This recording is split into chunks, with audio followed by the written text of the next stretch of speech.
GPN News Network, जियो पाकिस्तान की नहीं।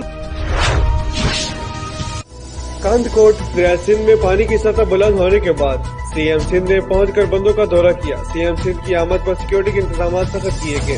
कांदकोट वजीर आला सिंध सैयद मुराद अली शाह बंदों का दौरा करने के लिए कांदकोट पहुंच गए। वजीर आला सिंध सैयद मुराद अली शाह ने टूडी बंद और न्यू घोड़ा घाट बंद का दौरा किया। दौरे के दौरान सूबाई वजीर मीर शबीर अली वजरानी, मिक्शन Kumar Chawla, DI Larkana Irfan, Baloch deputy commissioner Munawar Ali Mithani, SSP Kashmir Asad Raza Shah और दीगर साथ थे। इस मौके पर सीएम सिंध सैयद मुराद अली शाह का कहना था कि बचाव बंद को मजबूत किया जाए ताकि लोग सुकून से घरों में बैठ सकें और इरिगेशन अमले को फील्ड फॉर सिक्योरिटी दी जाए ताकि मजदूर और दीगर अमला सुकून से काम कर सके।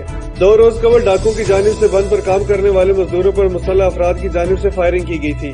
SSP कश्मीर असद रजा शाह पर नाराजगी का इजहार करते हुए कहा कि आप लोग क्या करते हैं, मजदूरों को भी तहफ़्फ़ुज़ नहीं दे सकते हो।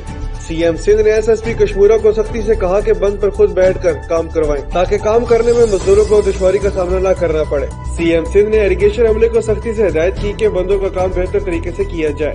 दूसरी जानिब सीएम सिंध की आमद पर सिक्योरिटी के सख्त इंतजाम किए गए।